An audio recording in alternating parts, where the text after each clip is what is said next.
እንዴት ከረማችሁ?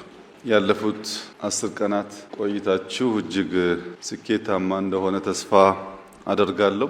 እንደዚህ ያሉ ቆይታዎች እንደ እያንዳንዱ ግለሰብ ምዘና ውጤታቸው የሚለያይ ቢሆንም በጥቅል ሲወሰድ የተሳካ ነበር ብሎ ማሰብ የሚያስችሉ ፊድባኮች አሉ። ይህንን መንግስት የሚመሩ አመራሮች የተቀራረበ እሳቤ ለመያዝ የሚያስችል ቆይታ ነበር ብሎ በጥቅሉ መውሰድ ይቻላል። የዛሬው የማጠቃለያ ገለጻችን የሚያጠነጥነው የመደመር መንግስት እንዴት ያለ እሳቤ እንዳለው፣ እንዴት ስራ እንደሚከውን፣ ምን ሊያሳካ፣ ምን እንደሚሸከም በግርድፉ ለማሳየት እሞክራለሁ። የመደመር መንግስት ሲባል መያዝ ያለባቸው ፖይንቶች አንደኛው መፍጠር ነው፣ ክሪኤቲቪቲ ነው። ሁለተኛው መፍጠን ነው። ሶስተኛው ማብዛት ነው። አራተኛው ማጥራት ነው። ምን ማለት ነው ይህ ጉዳይ ያላችሁ እንደሆነ ብዙ ያልፈጠረ ጥራት ማረጋገጥ አይችልም። ከብዙ ፈጠራ ውስጥ ነው ጥራት ያላቸው ጉዳዮች የሚወጡት። ብዙ ለመፍጠር ደግሞ ፍጥነት ያስፈልጋል። ያልፈጠነ ሰው ባለው ሲዝን ባለው ጊዜ በርከት ያሉ ጉዳዮች መፍጠር አይችልም። ብዙ ስንፈጥር፣ ብዙ ስንሮጥ ከነዚያ መካከል ጥቂቶቹ ረዘም ላለ ጊዜ ለመጓዝ ኳሊቲን ከዚያ ውስጥ መዞ ለማውጣት ያግዛል ማለት ነው። ኳንቲቲ ኦፖርቹኒቲ ነው፣ ኳሊቲ ግን ሪዛልት ነው። በኳንቲቲ ውስጥ በብዙ ፈጠራ ውስጥ አዳዲስ ነገር ለመፍጠር የምንማርበት ብቻ ሳይሆን ላስት የሚያደርግ ውጤት ለማቆየት እንጠቀምበታለን። ለምሳሌ ኮሪደር ስንጀምርና ዛሬ አንድ አይደለም። የኳሊቲ ቴስታችን ከጊዜ ወደ ጊዜ እየተቀየረ መጥቷል ማለት ነው እና ብዙ ለመፍጠር በመፍጠን ነው ጥራትን የምናረጋግጠው። የመደመር መንግስት በእነዚህ ህሳቤዎች ዙሪያ የሚያጠነጥን ይሆናል። የዛሬው ገለጻችን ግን ሁለት ቁልፍ ጉዳዮች አሉት። የመጀመሪያው ቁልፍ ህሳቤ ስልጡንነት፣ ዘመናዊነት እና ኋላ ቀርነት እንዴት እንደተፈጠሩ ታሪካዊ ዳራዎቻቸውን አይተን ከነዚያ ውስጥ የምንማራቸውን ትምህርቶች ነቅሰን እናወጣለን። ሰው ዘመናዊነትና ስልጣኔ ከዘመን መነጠልና ኋላ መቅረት ያሉትን ጉዳቶች በእኛ በሀገራችን ያስከተለውን ጣጣ በትንሹ በስሱ ከዓለም ሁኔታ ጋር አያይዘን እናያለን። ስልጣኔን፣ ዘመናዊነትን፣ ታሪክን በትክክል ካልተገነዘብን ዛሬን ለመስራትና ነገ የምናስበውን ለመከወን ያስቸግራል። ሁለተኛው ቁልፍ ጉዳይ የምናየው መደመር መር ስልጡን ሀገር እንዴት መፍጠር ይቻላል። ስልጡን ሀገር ለመፍጠር መነሻ አድርገን የምንወስደው እሳቤ አለ። መሻገሪያ የምናደርገው ድልድይ አለ። ተሻጋሪ ብለን የበየነው ኃይል አለ። አሻጋሪ ያልነው እና የለየነው ኃይል አለ። እንዴት ነው መነሻ፣ መሻገሪያ፣ ተሻጋሪና አሻጋሪውን ለይተን በሚና ከፍለን ስራ ሰጥተን ውጤት የምናመጣው? ይህ ደግሞ እንዳይከወን ሐሳብ አልቦነት ምን ያህል ጣጣ እንዳለው በስሱ ለማየት እንሞክራለን። ስለዚህ በሁለት ከፍለን ውሏችንን ካሰብን በቂ ይሆናል። አንደኛው ስልጡንነት፣ ዘመናዊነትና ኋላ ቀርነት፣ ሁለተኛው መደመር መር ስልጡን ሀገር እንዴት እዚህ ያለን ሰዎች ልንፈጥር፣ ልንመራ፣ ልናወርስ እንደምንችል የምንመክርበት ይሆናል። የመጀመሪያው ቁልፍ ጉዳይ ሰው፣ ዘመናዊነትና ስልጣኔ ነው። እዚህ በስዕሉ እንደምታዩት ወደ ኋላ አጮልቀን ነው የምናየው። ወደ ኋላ አጮልቀን በምናይበት ሰዓት የሰው ልጅ ለመሰልጠን ያደረጋቸውን ተጋድሎች፣ ስልጣኔ ብሎ የበየነውን የኑሮ ዘዬ ማቆየት የቻለበትን ጊዜ ዲክላይን ሲያደርግ ለምን ደግሞ እንደፈረሰ የምናይበት ይሆናል። የስልጣኔ ጉዞ ማጥናትና መረዳት ለምን ያስፈልጋል? አንድ የመለወጥ የማደግ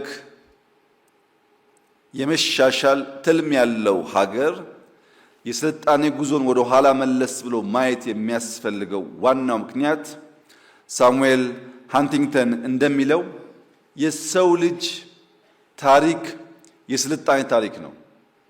ታሪክ የሚባለው ጉዳይ ራሱ የሱልጣኖችና ስልጣኔያቸውን በበላይነት መናገር ማስጨበጥ የቻሉ ግለሰቦች ስብስቦች እውነት ነው እንጂ የብዙ ተሸናፊዎች የብዙ አሸንፈው መናገር ያልቻሉ ኃይሎች የተረሱ በርከት ያሉ ጉዳዮች ይኖራሉ።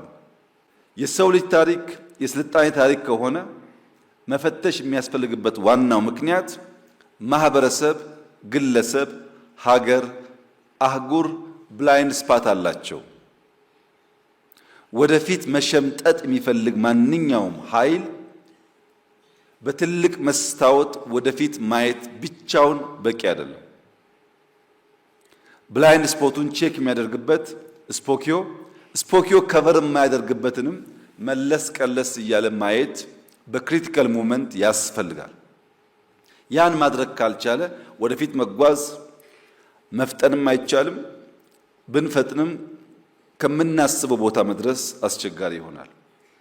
ወደፊት ለመሸምጠጥ ወደ ኋላ አልፎ አልፎ ማየት አስፈላጊ እንደሆነ ሁሉ ዛሬን በትክክል ለመረዳት ምንድነው አሁን ያለንበት ሁኔታ፣ የቆምንበት ባህል፣ እምነት፣ እሴት፣ ተቋማት እንዴት ተፈጠሩ፣ በምንስ መንገድ አድገው ዛሬ ላይ ደረሱ የሚለውን ጉዳይ በቅጡ መመርመርና ማወቅ ይጠይቃል። ነገን ለመተንበይ የዛሬ ውሳኔዎች፣ ድርጊቶች፣ ትልሞቻችን የሚፈቱበት መንገድ ምን አይነት ነገ ሊፈጠር እንደሚችል ሙሉ በሙሉ እንኳ ባይሆን ከሞላ ጎደል ግንዛቤ እንድንይዝ ያስችላል። አብርሃም ሊንከን ስለ ወደፊት ጊዜ ሲጠየቅ the best way to predict your future is to create it ይላል። ስለ ነገ የተሟላ ነገር ለመናገር የምትችለው በምትሰራው ስራ ነው። ዛሬ በምትሰራው ስራ ነው፣ በመፍጠር ብቻ ነው። የበቃ ኢንፍራስትራክቸር ዛሬ የሰራ ሰው ከዛ የተሻለ ዘመን እንደሚመጣ ማሰብ ይችላል። ዛሬ የተኛ ሰው ነገ የከፋ ጊዜ ለልጆቹ እንደሚያወርስ ካለ ብዙ አስረጅ ሊገነዘብ ይችላል። ዛሬን ማወቅ ነገን ለመስራት ብቻ ሳይሆን ነገን በቅጡ ለመተንበይ የሚያግዝ ጉዳይ ነው ማለት ነው። ስልጣኔ ምንድን ነው? ስልጣኔ የባህላዊ ልማታዊ ደረጃ ከፍታ ሲረጋገጥ አንጻራዊ ቢሆንም አንድ ሀገር ለማ በባህሉ አደገ ሲባል የሚታየው ሁኔታ ማለት ነው። ለዚህ ሀገር ዜጎች የሚስማማ አኗኗር፣ የሚስማማ የኑሮ ዘይና ስርዓት መፍጠር ሲቻል ማለት ነው። የባቢሎን ስልጣኔ በብዙ ታሪካዊ ድርሳናት እንደተቀመጠው በወቅቱ ከፍተኛ ስልጣኔ ከታየባቸው ኢምፓየሮች መካከል አንዱ ነው። በዚያ ጊዜ ስልጣኔን ዲፋይን ያደረጉበት መንገድ እስከ ዛሬ ድረስ ላለው የስልጣኔ ትርጓሜ እንደ መነሻ ሆኖ ያገለግላል። ግሪኮች ሲቪላይዜሽን የሚለውን ቃል ከሶስት ቃላት ነው መዘው ያወጡት። እነዚያን ሶስት ቃላት ስንገነዘብ ስልጣኔን አውቶማቲካሊ ከምን ጋር እንደሚያያዝ ለመገንዘብ ያግዛል። የመጀመሪያው ቃል ሲቪስ ይባላል። ሲቪስ በግሪክ ሲቲዝን ማለት ነው በእንግሊዝኛ፣ ወይም ዜጋ የማህበረሰብ አባል ማለት ነው።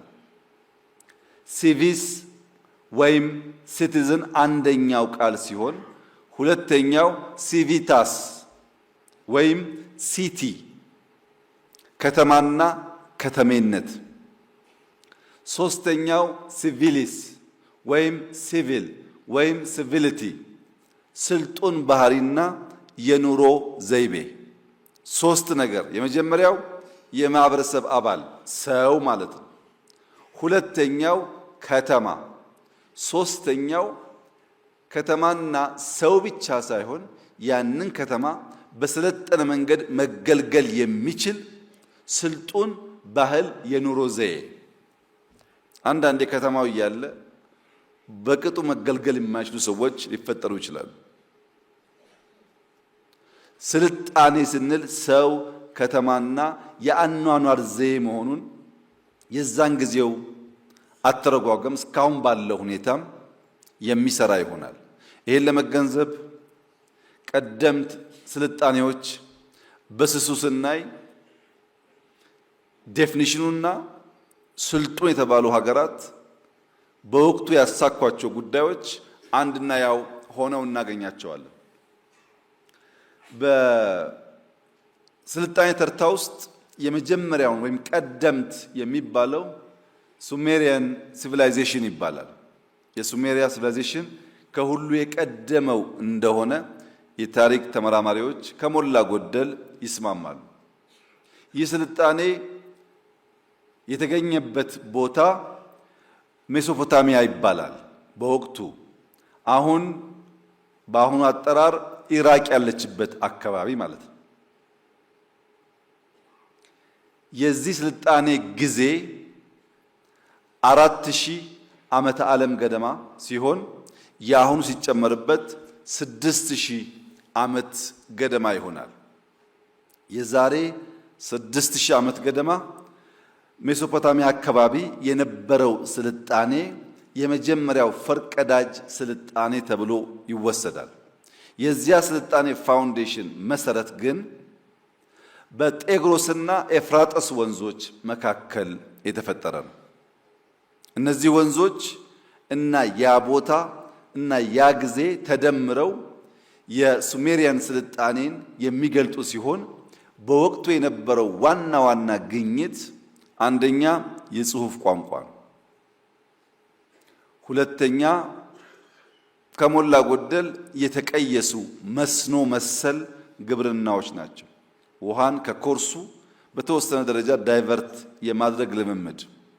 ሶስተኛ ከተማና ኪነ ህንፃ ናቸው። የነዚህ ቅሪቶች አሁንም ይታያሉ። እንደምታዩት ያንን ስልጣኔ የሚያሳየው ቅሪት በጽሁፍ የሚነበብ ብቻ ሳይሆን በአይን የሚታይ የሚዳሰስ ነገርም አለ። ያ የሚዳሰሰው ነገር ከድንጋይ ክምር የሚዘል ባይሆንም፣ ሁለተኛው ከሱሜሪያን ቀጥሎ የሚገለጸው ሲቪላይዜሽን ኢንደስ ቫሊ ሲቪላይዜሽን ይባላል። የኢንዱስ ሲቪላይዜሽን ተብሎ ይጠራል። የኢንዱስ ሲቪላይዜሽን ጊዜው ወደ 3300 ዓመተ ዓለም ገደማ ይገመታል። አሁን ካለው ጋር ወደ 5300 ገደማ ዓመት ይሆነዋል። ቦታው በደቡባዊ ኤዥያ ዛሬ ሰሜን ህንድ እና ፓኪስታን አካባቢ እንደሆነ ይታመናል። መሰረቱ የኢንደስ ወንዝ ነው። ወንዝ፣ ሰው፣ ከተማ አይለያዩ። የተመሰረተው ኢንደስ ወንዝ አካባቢ ነው። በዚያ በኢንዱስ ቫሊ የተገኙ ዋና ዋና ግኝቶች አንደኛው ፕላንድ ሲቲስ ናቸው። ከነበረው የተሻለ በእቅድ በፕላን የሚመሩ ከተሞች እና የፍሳሽ አወጋገድ ስርዓት አንዱ የሚጠቀስለት የስልጣኔው ማሳያ ነው። ሶስተኛው በቅደም ተከተል ሲቀመጥ ኤንሸንት ኢጂፕሽያን ሲቪላይዜሽን ነው። የኢጅፕት ስልጣኔ ጊዜው ወደ 3100 ዓመተ ዓለም ይሆናል። አሁን ካለው ጋር ሲደመር ወደ 5100 ዓመት ይሆነዋል። ቦታው ምስር አካባቢ ነው። አሁን ያለችውን ግብጽ እንዳለ አያሳይም። ደቡባዊ ግብጽ የኑቢያ አካል ስለሆነ መሰረቱ የአባይ ሸለቆ ነው። ግኝቱ ፕራይመርሊ ግብርናና ኪነ ህንፃ ነው። አራተኛው የቻይኒዝ ሲቪላይዜሽን ነው። አብዛኛው ሂስቶሪያን የሚስማሙበት 3000 ዓመተ ዓለም ገደማ የነበረ አሁን ካለው ጋር 5000 ዓመት የሆነው ስልጣኔ ነው። ቦታው ቻይና አሁን ቻይና የሚባለው ግዛት አካባቢ ነው። መሰረቱ የብጫ ወንዝ ሸለቆ ነው። የተመሰረተው የብጫ ወንዝ ሸለቆን ተከትሎ ነው። ይሄም ግብርናና መንግስት ወይም በርከት ያሉ ሰዎች የማስተዳደር ስርዓትን ተፈጥሮበታል ተብሎ ይታመናል። የሁሉም ስልጣኔ ኮመን ቫሪያብል የወሰዳችሁ እንደሆነ አንደኛው ድንጋይ ነው። ድንጋይ ማረሻ ነው። ድንጋይ የጦር መሳሪያ ነው። ድንጋይ መከላከያ ነው። ድንጋይ በድንጋይ ቤት መስሪያ ነው። ራሱ መጥረቢያውም ድንጋይ ነው። የሁሉም ስልጣኔ መሰረት ድንጋይ፣ ውሃ፣ ሪቨር፣ በርከት ያሉ ሰዎች ሰብሰብ ማለት ከነሱ መሰብሰብ የተነሳ ደግሞ መንደሮች፣ ከተማዎች የመገንባት ልምምድ ይታያል። እነዚህ ዋና ዋና ከሚባሉ ሲቪላይዜሽን በተጨማሪ በላቲን አሜሪካ የማያና ኢንካ ስልጣኔዎች የሚባሉ አሉ። በሰሜን አፍሪካ የኤንሸንት ካርቴጅ ሲቪላይዜሽን የሚባል አለ። በምስራቅ አፍሪካ ኑቢያ፣ ኩሽ፣ ፑንት፣ አክሱም የሚባል አለ። ሌሎችም አሉ። በርከት ያሉ ስልጣኔዎች በየቦታው የሚገለጹ አሉ። ለመነሻ ያክል ያየናቸው ጥንታውያን ስልጣኔዎች ግን ከተሜነት፣ ሰብሰብ ብሎ መኖር፣ ድንጋይ መቆርቆር፣ መትጋት፣ በተላጠ እጅ ከሺህ ዓመት በኋላ የሚታይ ቅርጽ ለኛ መተው አለበት። እጁ ሳይላጥ ለበርካታ ሰዓት ሳይፈጋ ለትውልድ የሚታይ ነገር ማቆየት አይቻልም። ይሄን በሁሉም ስልጣኔዎች ማየት ይቻላል። የስልጣኔ አለባውያን ምንድናቸው? ኤሌመንትስ ኦፍ ሲቪላይዜሽንስ ምንድናቸው ሲባል አንዱ ከተማነት ነው፣ ከተሜነት ነው። ከተማና ከተሜነት የዳበረ የኑሮ ዘይቤን፣ ማህበራዊ መስተጋብርን የሚፈጥር ነው። ሼክስፒር if not the people what the city ይላል። ሲቲ ኢንፍራስትራክቸር ብቻ ሳይሆን ሱፕራስትራክቸሩም ጭምር ነው። ያማረ መንገድ ያማረ ህንፃ ኖሮ ሱፕራው ካልተሰራ የተሟላ የሲቲን ውበት ማየት አንችልም። ከተማን የሚመራ ሰዎች ኢንፍራስትራክቸር እና ሱፕራስትራክቸሩን ኢኳሊ ስንመራ የሚያምር ከተማ፣ ለኑሮ የሚመች ከተማ፣ የኑሮ ዘዬው ስርዓት ያለበት ኦርደርሊ ከተማ መምራት መፍጠር እንችላለን። ሁለተኛው የዳበረ መንግስታዊ ስርዓት ነው።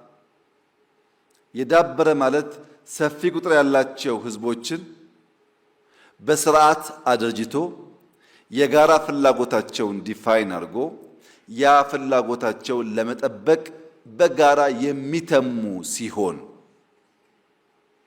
ግልጥ ያለ ሃይራርኪ ኦርደር ሲኖር አንዱ ወደዚህ አንዱ ወደዚህ የማይነዳ ከሆነ ማለት ነው።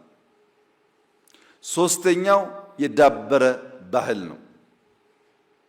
የዳበረ ባህል የአንድን ማህበረሰብ እሳቤ፣ እሴት፣ ማንነት፣ እምነት፣ ስሜት፣ ቋንቋ፣ ኪነ ጥበብ በርከት ያሉ ጉዳዮች በውስጡ ይይዛል።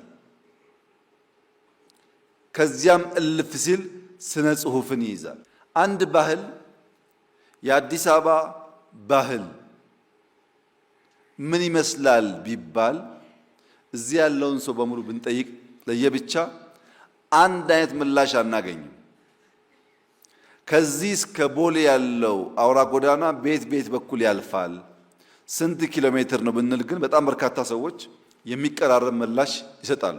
ለምን? ባህል እንደ ኢንፍራስትራክቸር በቀላሉ የሚጨበጥ አይደለም። ባህልን ሶሻል ብሬን ይሉታል። ሶሻል ብሬን የተባለበት ዋናው ምክንያት የሰው ልጅ ኢን አቨሬጅ አጠቃላይ ካለው ቁመና ውስጥ የእያንዳንዱ ሰው ብሬን 2% የሚያክል ክብደት አለው።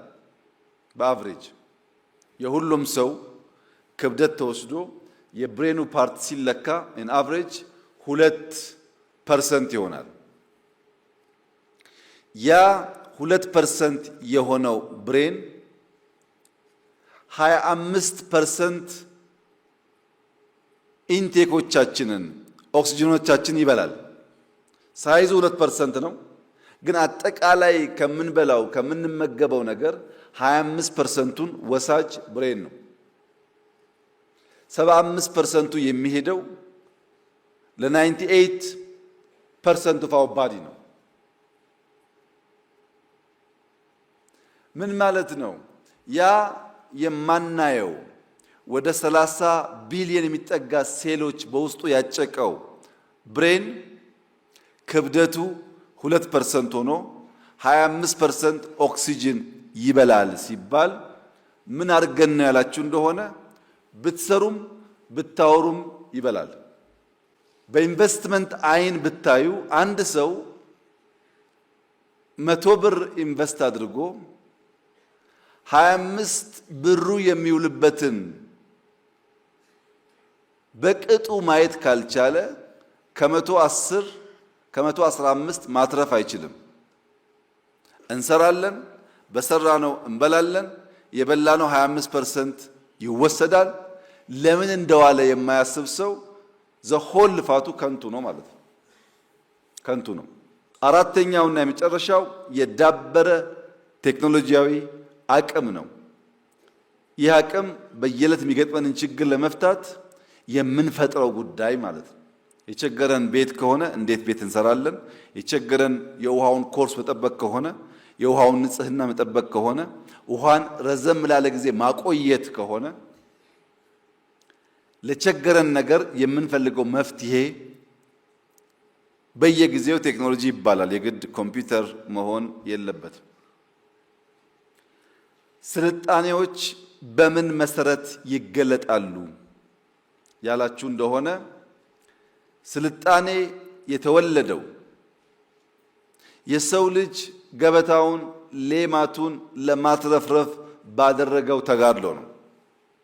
የመጀመሪያው የስልጣኔ ውልደት ምክንያት ገበታ ላይ በቂ ምግብ ማቆየት፣ በመብላት ራስን ማቆየት አስፈላጊ ስለነበረ ነው። የመጀመሪያው እንግዲህ ሰርፕለስ ፉድ ለማግኘት የሰው ልጅ ልምምድ የነበረው አደን መውጣት ነው። ከማን ጋር? ከሚስቱ ጋር፣ ከህፃን ልጁ ጋር፣ ምናልባት አንድ ፍየል አንድ በግ ካለው ጎትቶ እና ቤተሰብ እየመሰረተ ሚስቱን ልጁን ይዞ አደን ሲወጣ ልጅ እያለቀሰ እናት ቆማ ልጅ እያጠባች በሚኖረው መስተጓጎልና ዝግታ በዕለቱ ወጥተው አድነው መመለስ ሲገባቸው ስለዘገዩ ብቻ ማደን እየተቸገሩ መጡ። ወጥተው በቀላሉ አድኖ መምጣት የነበረው ፍጥነት ጋር አብሮ ስለማይሄድ በኋላም ተፈጠረ ዲቪዥን ኦፍ ሌበር። የለም ከምንጓተት አንቺ እዚህ ቆይ ልጆች ይዘሽ እኔ ወጥቼ አድኜ ልምጣ፣ ካገኘው ይዤ እመጣለሁ፣ ካጣውም ከትናንትናው የተራረፈውን ሞቅ ሞቅ አድርገሽ ታበይኛለሽ በሚል ስራ ክፍፍል ተፈጠረ።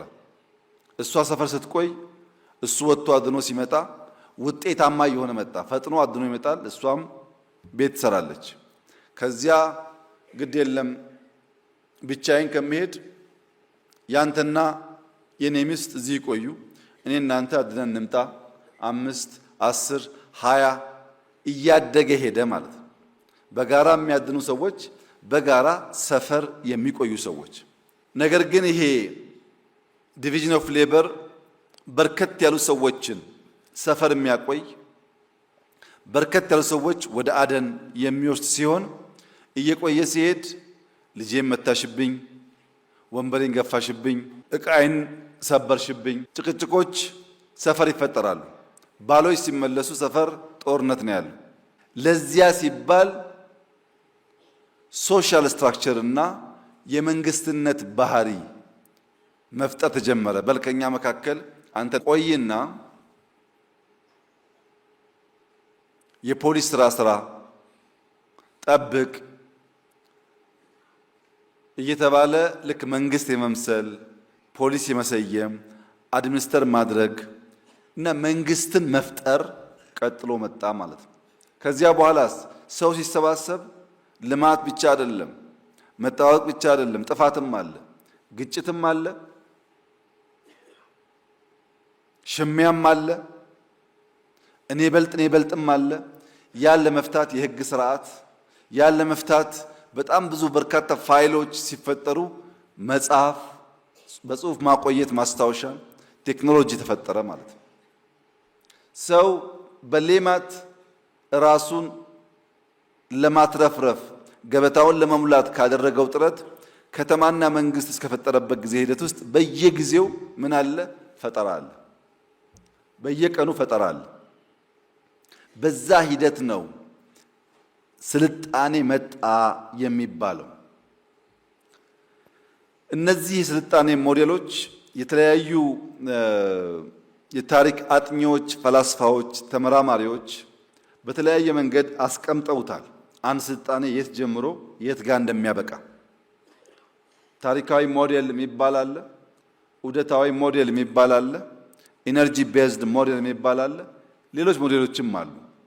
አንድ በአንድ ለማየት ሂስቶሪካል ሞዴል የሚባለው የስልጣኔ መለኪያ መስፈርት አርኖልድ ቶምቤ ሞዴል ይባላል።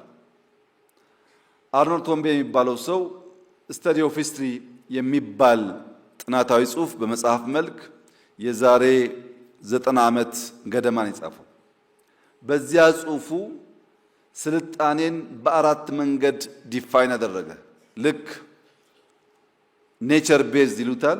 የሰው ልጅ ተወልዶ አድጎ አርጅቶ እንደሚሞተው ሁሉ ስልጣኔ ይፈጠራል። ጅማሩ አካባቢ ላይ እየዳበረ አድማስ እያሰፋ ሲሄድ ያድጋል።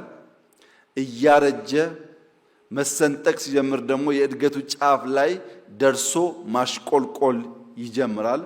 ሲፈረካከስ፣ ሲንኮታኮት፣ ሲሞት ደግሞ ልክ በብዙ ስልጣኔዎች እንደምናውቀው ቅሪት ቢኖረውም ያ ስልጣኔ የነበረውን ኃይል ይዞ አይቆይም ማለት ነው።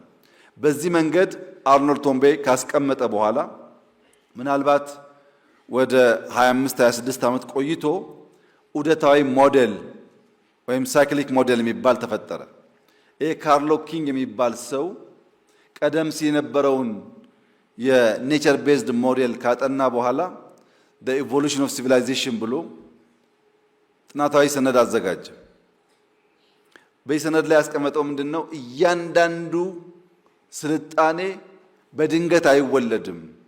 ከትናንትና ማንነቱ ይጸነሳል። ኮንሲቭ የሚደረገው ከትናንትና ከነበረ። ለምሳሌ ደርግ ጽንሰቱ የሞናርኪ ዘመን ነው። ከሞናርኪ ጥፋት፣ ልማት የተማረውን ተምሮ ማንነቱን ፈጠረ። የሚቀጥለውን በዚያ መንገድ እንደማለት ነው። አንድ ስርዓት ዝም ብሎ አይወለድም። ካለ ስርዓት ድካም፣ ስንፍና፣ ካለ ስርዓት የማድረግ አቅም ውስንነት ራሱን አድርጅቶና አሻሽሎ ብቅ ሲል ኮንሲቭ ያደረገው የተጸነሰው በቀደመው ውስጥ ነው። በኋላ ግን ይዳብራል፣ ይስፋፋል። መስፋት ሲመጣ ደግሞ ናቹራል ስለሆነ ግጭት ያቆጠቁጣል። ግጭትና ጠብ እየሰፋ ደግሞ ሲሄድ መፈረካከስ፣ መበስበስ ይመጣል። ውስጣዊ ድክመቶች ለነዚህ ሁሉ መውጣትና መውረድ መንስኤ ይሆናሉ። በሰባት ከፈላቸው። የቅድሙ በአራት ከፈላቸው ከውልደት እስከ ሞት። ይሄኛው ደግሞ ጽንሰትን ጨምሮ ግጭትን ጨምሮ ትንሽ የሳይዝ እና ክሬቲቪቲን ቤዝ አድርጎ ሰራው። ሶስተኛው ሞዴል በትንሽ ቴክኖሎጂካል እና አምቢሽየስ የመምሰል ነገር አለው። ካርዳሺቭ ስኬል ይባላል። ራሻዊ ሰው ነው። ካርዳሺቭ የሚባለው ሰውዬ ስልጣኔ መለካት ያለበት በኢነርጂ አጠቃቀም ነው ይላል። አንድ ሀገር በሚጠቀመው ኢነርጂ ልክ ስልጣኔውን መናገር ይቻላል ብሎ ዜሮ ታይፕ ሲቪላይዜሽን የሚባለው በሆም ፕላኔት ላይ በምድር ላይ ያለን ኢነርጂ አሟጦ የማይጠቀም ማንኛውም ሀገር በዜሮ ስልጣኔ ደረጃ ላይ ነው ያለው ይላል። ምን ማለት ነው? የሆም ፕላኔት ኢነርጂ ሶርስ ሲባል ቮልካኖን ይጨምራል፣ ሃሪኬን ይጨምራል፣ ኤርዝኪክ ይጨምራል። በእነዚህ ምክንያት የትኛውም አገር በዜሮ ታይፕ ስልጣኔ ደረጃ ነው ያለው ማለት ነው። የትኛውም ሀገር ሁሉንም የኢነርጂ ሶርስ ሃርነስ ማድረግ አልቻለም። እሱ ታይፕ ዋን የሚለው ሆም ፕላኔት እና ሶላር ኢነርጂን በተሟላ ደረጃ መጠቀም የሚቻልበት ደረጃ ሲደረስ ታይፕ ዋን ይባላል ይላል። ታይፕ ቱ የሚለው ደግሞ ሶላር ሲስተም ብቻ ሳይሆን ሙሉ ስታሮችን ሁሉም ኢነርጂ ስላለው እነዛን ኢነርጂዎች መጠቀም የሚችል ሀገር ሲፈጠር ይላል። ይሄን በዳይሰን ስፊር መጠቀም ይቻላል ነው የሚያስቀምጠው። ግን የሶላር ሲስተሙ እና ስታሮች በሙሉ ኢነርጂያቸውን ሲሰጡ ታይፕ ቱ ሲቪላይዜሽን ደረስን ተብሎ ይወሰዳል ይላል። ታይፕ ስሪ የሚላቸው ጋላክሲ ላይ ሚልክዌይ ጋላክሲ ላይ ያለውን ኢነርጂ በሙሉ መጠቀም ሲቻል ነው እያለ በኋላ ትንሽ ከበድ ያሉ ሀሳቦች እያነሳ ይሄዳል። ምንድነው የዚህ የካርዳሺቭ ስኬል ለብዙዎች እንደ ማነቃቂያ የሚወሰደው? ኢነርጂን በብዛት መፍጠር ኢንዱስትሪ፣ አርባናይዜሽን፣ አግሪካልቸር፣ ቴክኖሎጂ ላልነው ጉዳይ እንደ ግብአት ያገለግላል። ኢነርጂ መፍጠር ያልቻሉ ሀገራት ሰለጠን ቢሉም በስልጣኔ ደረጃ መወሰድ የለበትም ይላል። ሰዎች እንዲፈጥሩ የሚያግዝ ነው። አሁን በሃይድሮ ብቻ ተወስዶ ሲታይ አፍሪካ ውስጥ በሰብሳራ አፍሪካ አክቹዋሊ በጠቅላላ አፍሪካ 15 ትላልቅ ግድቦች ስማቸው ይጠራል። 11ኛው ተከዜ ነው። 7ኛው ግቤ ነው። 2ኛው ኮይሻ ነው። 1ኛው ገርድ ነው። ከ15ቱ አራቱ በአፍሪካ ያሉ ግድቦች ኢትዮጵያ ውስጥ ይገኛሉ። 1ኛ፣ 2ኛ፣ 7ኛ እና 11ኛ። ነገር ግን በሃይድሮ ኢትዮጵያ ማምረት የሚገባት የኢነርጂ አቅምና ዛሬ ያመረተች ያለችው ደግሞ ገና ብዙ ይቀረናል። አሁን ኮምፓሪዝኑ ከአፍሪካ ሲሆን በርከት ያለ ቁጥር አለ። በሀገር ካለ ፖቴንሻል አንጻር ደግሞ ሲሆን ገና ብዙ ይቀራል። ሌሎች ሞዴሎች አሉ። የማቲው ሜልኮም ሞዴል የሚባል አለ። ይሄ ደግሞ በገቨርንመንት ሲስተም ነው የሰራው። የጋሪዮሻዊ ወይም ያልዳበረ ባህልና የማህበረሰብ ድርጅታ ያለበት ስርዓት ሲሆን፣ ፊውዳላዊ ሲሆን፣ የተበታተነ ያልተማከለ ስርዓት ሲሆን፣ ሀገረ መንግስታዊ ሲሆን ሪፐብሊክ ሊሆን ይችላል፣ ኤምፓየር ሊሆን ይችላል። በማዕከላዊ መንግስት ስር ሰፋ ያለ ህዝብ ሲተዳደር ኢምፔሪያላዊ ሲሆን የማዕከላዊ መንግስት ተጽዕኖ ፊዚካሊም በተለያየ መንገድ ከቅጥሩ ከድንበሩ ሲዘል በሚል ያስቀምጠዋል እና ስልጣኔን ልዩ ልዩ ምሁራን በተለያየ መንገድ ዲፋይን አድርገውታል። ሁሉም ደምራችሁ ግን ስታዩ አሻራ አለው። አሻራው ድንጋይ፣ አሻራው ሪቨር ነው ቤዝ ያደረጉበት። የዓለም ስልጣኔን ካየን በኋላ ወደኛ ሁኔታ ስናመጣው የኢትዮጵያ ስልጣኔ አንዳንዴ ለየብቻ አንዳንዴ በጋራ ሰብሰብ ያሉ ግዛቶችን ይመለከታል። ኢትዮጵያ ሲባል አሁን ያለው ካርታ ማለት አይደለም። ኢራቅ ሲባል አሁን ያለው ካርታ ማለት አይደለም። ቻይናም ሲባል እንደዚሁ በጊዜ ብዛት ወደዛ ወደዚህ የሚሉ ነገሮች ይኖራሉ። ያም ሆኖ የኢትዮጵያ ስልጣኔ የሚያድግባቸው ዘመናት የኢትዮጵያ ስልጣኔ ዲክላይን የሚያደርግባቸው ጊዜዎች በጥቅል ሲታዩ የቮይስ እና የኖይዝ ኮምፒቲሽን ነው። ቮይሶች ጎልተው ሲወጡ፣ ቮይሶች ኖይዝን ሰፕረስ ማድረግ ሲችሉ፣ ቮይሶች በብዙዎች ክሊርሊ ተደምጠው ተከታይ ሲያገኙ እድገት ስልጣኔ አለ። ኖይዞች ሲበረቱ፣ ቮይስ ሰፕረስ ሲሆን ደግሞ ስልጣኔን ማውደም አለ። ኖይዝ እና ቮይስ ሲተካከሉ መሳ ለመሳ ሲጓዙ ያዝ ለቀቅ ይሆናል።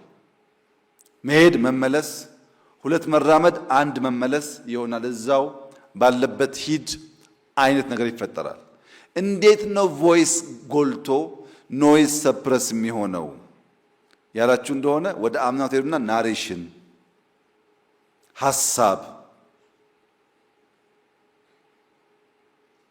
ሐሳብ ናሬሽን ጎልተው ተገዝተው ሊደርሺፕ እና ፎሎወርሺፕ ሲስማሙ ስልጣኔና እድገት ይመጣል። ያ ሲደበዝዝ ደግሞ ጥፋት ይመጣል። ኢትዮጵያ ውስጥ ያሉ ስልጣኔዎች ቅድመ አክሱም እና ከአክሱም በኋላ ብለን በሁለት ብንከፍል አክሱም ብዙ የተነገረለት ስለሆነ ቅድመ አክሱም የዛሬ 2500 ዓመት ዓለም ገደማ አሁን 3000 4000 ገደማ ሆኗል ማለት ነው። የፑንት ስልጣኔ ነበረ። የፑንት ስልጣኔ ግማሽ የሚያህል ኢትዮጵያን ይዞ ዋና ፎከሱ ቀይ ባህርን የሚቆጣጠር ነው። ፑንት ወጥቶ ሲወርድ የኩሽ ስልጣኔ መጣ። የኩሽ ስልጣኔ እንደገና ቀይ ባህርን በስፋት ይዞ እዚህ ጋር እንደምታዩት ወደ ኋላ እስከ ሱዳን ድረስ ይሰፋል። የኩሽ ስልጣኔ ወድቆ የዳማት ስልጣኔ ደግሞ ሲመጣ የተወሰነ የሚከፋፈሉ አሉ። ግን አሁንም ቀይ ባህርን አባይን መቆጣጠር ኢትዮጵያ ውስጥ የነበሩ ስልጣኔዎች ሁሉ ፋውንዴሽን ነበር። በኋላ የአክሱም ሲመጣ አክሱም ወደ ኋላ ያለውን ቀንሶ ወደ የመን በተወሰነ ደረጃ ወደ ደቡባዊ ሳውዲ ህንድ ድረስ የሚዘረጋ ሰፋ ያለ ኢንፍሉዌንስ ያለው በወቅቱ ከነበሩ 4 ሀያላን መንግስታት እንደ አንድ የሚወሰድ መንግስት ነበር። በዓለም ላይ ስልጣኔ ነበር ከተባለ በዓለም ላይ ከድንጋይ ጋር የሚያያዝ ሙከራዎች ነበሩ ከተባለ አንዱ ያለው ኢትዮጵያ ውስጥ ነው። ለምሳሌ አክሱም ብትሄዱ፣ ይሃ ብትሄዱ፣ ላሊበላ ብትሄዱ፣ ሶፍመር ብትሄዱ ታዩታላችሁ ድንጋይና ሰው የነበረውን ትስስር። ግብጽ ያለው ፒራሚድ የብዙ ፊልሞች የስልጣኔ ምንጭ፣ ብዙዎች ሊያዩት የሚጓጉለት ሲሆን ኢትዮጵያ ያለው እንደዚህ ያለው ስልጣኔ በእኛ ስንፍና ምክንያት ብዙ ያልተነገረለት ሊሆን ይችላል። ነገር ግን ላሊበላን ስትወስዱ ያኔ አይደለም ዛሬም እንደዛ ያለ ኢንጂነሪንግ የለም። ሁሌ የምናውቀው ወደ ታች ይቆፈራል፣ ፋውንዴሽን ይሰራል፣ ቤት ወደ ላይ የሚገነባው። ላሊበላ የተገነባው ከላይ ወደ ታች ነው። የተለየ ዊዝደም ነበር ማለት ነው። እነዚህ ቀደምት ዕውቀቶች የመጡበት ዋናው መንገድ ያኔ የነበረው ስልጣኔ ድንጋይና ሰው ለረጅም ጊዜ ያላቸውን ትጋት የሚያሳይ ነው። ከዚያ በኋላ ያሉትን ብንወስድ ከአክሱም በኋላ ዛጉዌ ነበር። ከዛጉዌ በኋላ ጊዜው በትክክል ዲፋይን ባይደረግም ዛጉዌ አካባቢ ወይም በፊት ባሌ አካባቢ ያለው ስልጣኔ ይነሳል። የጎንደር የዛሬ 400 ዓመት አካባቢ የነበረው ስልጣኔ ይነሳል። አሁንም የሚታይ ነገር ስላለ የሐረር ስልጣኔ ይነሳል። የጅማ፣ የሸዋ፣ የከፋ፣ የወላይታ፣ የዳውሮ ይቀጥላል በየቦታው ማለት ነው። ለምሳሌ ዳውሮ ስልጣኔ የዛሬ 400 ዓመት ገደማ አላላ ኬላን ሲሰሩ 47 48 ዓመት ነው የፈጀው ስራው። አሰራሩ እንዴት ነው? አንድ ጄኔሬሽን ግዴታው 7 ዓመት ነው። 7 ዓመት ግዴታ ያለበት አንድ ፋሚሊ አንድ ዓመት ልጅ ጥሎ ቢሄድ 7 ዓመት ድንጋይ ቆርቁሮ ሲመለስ ልጁ 8 ዓመት ይሞላታል። 8 ሲሞላው ይተካል በሌላ ሰው ማለት ነው። እንደዛ እያሉ 4 5 ትውልድ በቅብብሎሽ 47 48 ዓመት ነው አላላ ኬላን የገነቡት። ያ ሁሉ ድንጋይ ምን ይፈልጋል? መቆርቆር ይፈልጋል፣ መደርደር ይፈልጋል። በየቦታው የምናያቸው ኢትዮጵያ ውስጥ ያሉ ስልጣኔዎች ሌላ ቦታ ከተማርናቸው ስልጣኔዎች ጋር የሚቀራረብ ባህሪ አላቸው። ታዲያ እንዴት ማሽቆልቆል መጣ?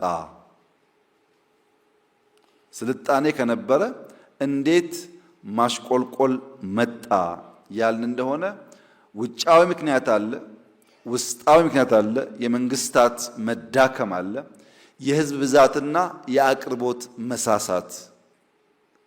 ህዝብና ሰፕላይ አብረው የማያድጉ ከሆነ ግጭት ደግሞ መዳከምን መፍጠሩ አይቀርም። ኢትዮጵያ ውስጥ ስልጣኔ የመጣባቸውን ኋላም ውድቀት የታየባቸውን ዘመናት በአንድ ምሳሌ ብቻ ለመገንዘብ አንድ 4 ጎማ ያለው መኪና ከዚህ ተነስቶ የሚፈልግበት ቦታ ለመድረስ ቢያንስ 4 ሁነኛ ነገሮች ይጠበቁበታል። አንደኛው የመኪናው 4ቱም ጎማ ተመጣጣኝ ሳይዝ መኖር አለበት። 3ቱ መካከለኛ ሆነው የሚኒባስ ጎማ ሆነው አንደኛው የትራክተር ጎማ ቢሆን መፍጠን ቀርቶ መጓዝ አይችልም። because ትልቁ ትንሾቹን ይገለብጣቸዋል።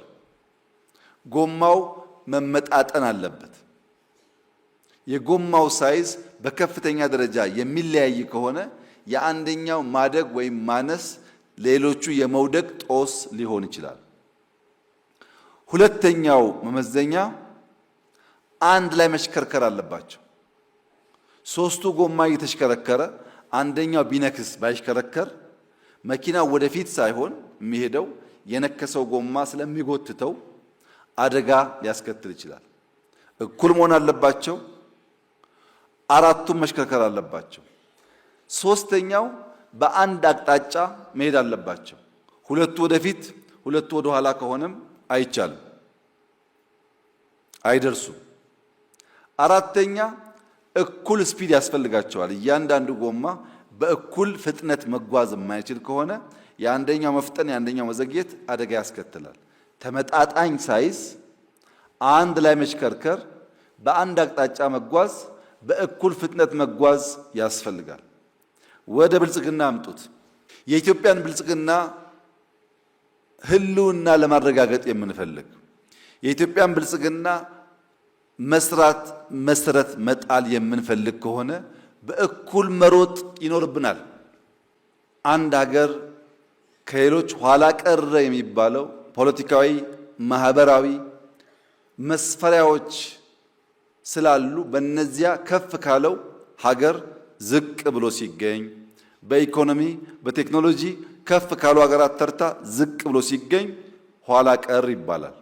የእድገት መገታት ካለ፣ ኮንቲኒየስ ግሮዝ ከሌለ፣ የፍጥነት መጓተት ካለ፣ የፖለቲካ አዙሪት ካለ፣ የኢኮኖሚ ስብራት ካለ እነዚህ የኋላ ቀርነት መገለጫ ተደርገው ይወሰዳሉ። መንስኤዎቹስ ዲኬ ነው።